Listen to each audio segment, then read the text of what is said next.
How are you doing today? Welcome, and we're going to be talking about the 5 reasons why you should do your masters in Australia. Yes, there are lots of people that Australia doesn't come into their radar when they are trying to think of where they should go, where they should relocate to, or where they should travel to for their study abroad, or where they should get their foreign masters, right? Whatever is the major thing that is motivating you to want to relocate abroad via the study abroad route, I want you to consider Australia. Australia is like that country that we don't give so much credit for all the good things that it has. I would believe that sometimes it's also about the distance of Australia from a lot of the people that followed our page, like from Africa and stuff like that. But you know when they say age is just a number, distance is just in the mind. Because if you're going to go to, say, from Nigeria or Cameroon or Ghana to US, you're going to be in a plane and ta-da, you're going to end up where you're going, right? You go to the airport. The same thing is going to happen if you're going to Australia. If you're going to Canada, it's almost the same distance. Even if the distance is less, maybe 3-4 hours extra by flight. I just want you to know that distance is just in the mind. However, let's go into the 5 major reasons why you should consider doing your masters in Australia. The number 1 is that Australia has a lot of full scholarships. The same way we introduce you to scholarships in Canada, in US, in UK, same way Australia has lots of full scholarships as well. So know that if you're looking to study for your master and you're looking for full scholarship, Australia is one of the countries I want you to consider. The second reason why you should do your masters in Australia is that Australia has a similar potential for you if you want to stay back.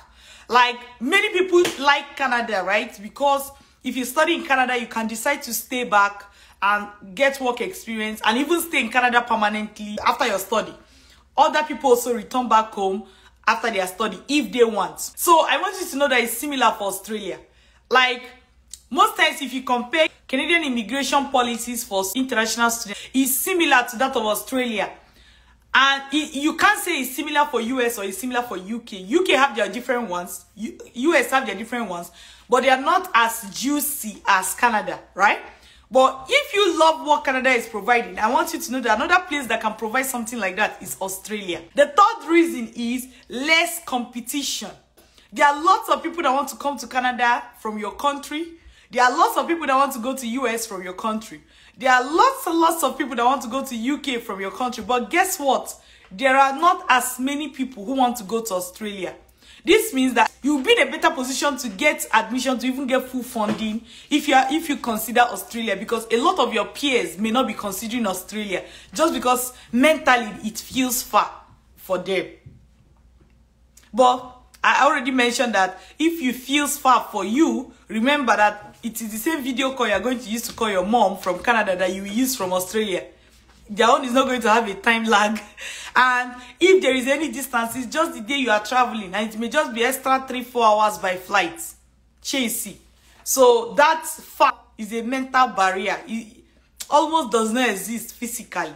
The fourth reason is that Australia has comparable standard of education compared to Canada, compared to US, compared to UK. Australia has a comparable standard of education, meaning the education quality you will get, the resources, the labs, and all of that, you can say that they are similar. The third one is comparable standard of living. Australia has comparable standard of living compared to Canada, compared to US, right? In fact, Australia also uses dollars, Australian dollars, the same way Canada uses Canadian dollars and US uses US dollars, right? Australia uses Canadian dollars. Even the minimum wage in Australia is even a bit higher compared to minimum wage in Canada, safe, as of when I went there. So, have Dr. Linda visited Australia before? What do you think the answer is? Yes! Dr. Linda here has visited Australia before, and it was so interesting to find that when we landed in Australia, there was no difference between Australia and Canada, where I left to visit Australia, right? And I went to Queensland University, and the research, the everything was very, like, it was like I was in my school. Same thing. So I'm not just telling you based on hearsay or something I found on Google. I'm telling you based on real life experience that Canada, US, Australia, they are similar in terms of standard of living. I hope this helps you to choose Australia as a place for you to go and study and perhaps stay and live and, you know, have your good life. Australia is a really good place and you should consider it, all right?